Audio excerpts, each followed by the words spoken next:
ಕಾಂತಾರ ನ್ಯೂಸ್ಗೆ ಸ್ವಾಗತ. ಇಬ್ಬರು ಸಹೋದರರು ಕಡಲಿನ ದಡದಲ್ಲಿ ಮರಳಿನ ಮೇಲೆ ಹೀಗೆ ನಡ್ಕೊಂಡು ಹೋಗ್ತಾ ಇರ್ತಾರೆ. ಕಡಲಿನ ಸೌಂದರ್ಯವನ್ನು ಸವಿಯುತ್ತಾ ಹೀಗೆ ನಡ್ಕೊಂಡು ಹೋಗ್ತಾ ಇರ್ಬೇಕಾದ್ರೆ ಈ ಅಣ್ಣ ತಮ್ಮಂದಿರ ನಡುವೆ ಮಾತು ಬರ್ತದೆ. ಮಾತಿನ ನಡುವೆ ತರ್ಕ ಹುಟ್ಟಿಕೊಳ್ತದೆ. ತರ್ಕ ಸ್ವಲ್ಪ ವಿಕೋಪಕ್ಕೆ ಹೋಗ್ತದೆ. ಹೀಗಿರ್ಬೇಕಾದ್ರೆ ಅಣ್ಣ ಏನ್ ಮಾಡ್ತಾನೆ ಅಂತ ಹೇಳಿದ್ರೆ ತಮ್ಮನ ಮುಖಕ್ಕೊಂದು ಬಾರಿಸ್ಬಿಡ್ತಾನೆ. ತಮ್ಮನಿಗೆ ನೋವಾಗ್ತದೆ.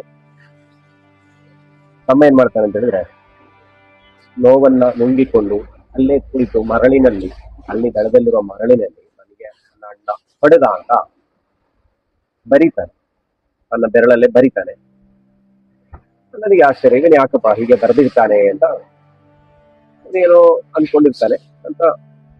ಆ ದಿನ ಮುಗೀತದೆ. ಅವನು ಆ ಕಡೆ ಮನೆಗೆ ಹೋಗ್ತಾರೆ. ಸ್ವಲ್ಪ ದಿನಗಳು ಕಳೆದ ಮೇಲೆ ಮತ್ತೆ ಇದೇ ಅಣ್ಣ ತಮ್ಮಂದಿರು ಸಹೋದರರು ಅದೇ ದಡದಲ್ಲಿ ಹಿಂಗೆ ನಡ್ಕೊಂಡು ಹೋಗ್ತಾ ಇರ್ತಾರೆ. ತಮ್ಮನಿಗೆ ಆಸೆ ಆಗ್ತದೆ, ಕಡಲಿನ ತೆರೆಗಳು ಅಪ್ಪಳಿಸ್ತಾ ಇದೆ, ನೀರು ನೋಡುವಾಗ, ಸಮುದ್ರ ನೋಡುವಾಗ ಒಂದ್ಸಲ ನೀರಿಗೆ ಇಳಿದ್ ಬಿಡೋಣ ಅಂತ ಅನಿಸ್ತದೆ. ತಮ್ಮ ನೀರಿಗೆ ಇಳಿತಾನೆ. ಇಳಿದು ಸ್ವಲ್ಪ ಹೊತ್ತಲ್ಲಿ ಒಂದು ದೊಡ್ಡ ತೆರೆ ಅಪ್ಪಳಿಸ್ತದೆ. ತಮ್ಮ ಸಿಲುಕಿಕೊಳ್ತಾನೆ. ಅಣ್ಣ ನೋಡ್ತಾನೆ. ಅಣ್ಣ ಬೇಗನೆ ಹೋಗಿ ತಮ್ಮನನ್ನು ರಕ್ಷಣೆ ಮಾಡ್ತಾನೆ.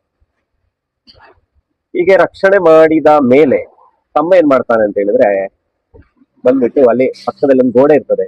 ಆ ಬೀಚ್ ನಲ್ಲಿ ಒಂದು ಗೋಡೆ ಇರ್ತದೆ. ಆ ಗೋಡೆ ಮೇಲೆ ತನ್ನನ್ನು ಅಣ್ಣ ರಕ್ಷಣೆ ಮಾಡಿದ ಅಂತ ಕಲ್ಲಿನಲ್ಲಿ ಬರೀತಾನೆ.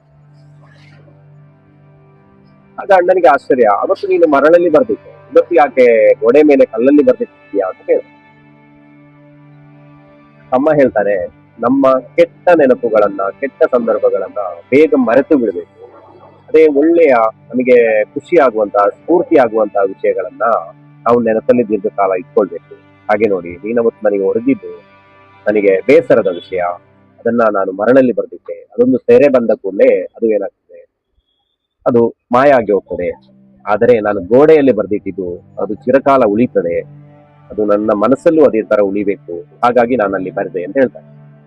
ನೋಡಿ, ನಮ್ಮ ಬದುಕಲ್ಲೂ ಅಷ್ಟೇ, ನಮ್ಮ ಕೆಟ್ಟ ನೆನಪುಗಳನ್ನ ನಾವು ಬೇಗ ಮರೆತು ಬಿಡಬೇಕು. ಅದೇ ಒಳ್ಳೆ ನೆನಪುಗಳನ್ನ ನಾವು ನೆನಪಿಸ್ತಾ ಇದ್ರೆ ನಮ್ಮ ಬದುಕಲು ಸ್ಫೂರ್ತಿ ಬರ್ತದೆ, ಖುಷಿಯಾಗಿರ್ತೇವೆ ನಾವು.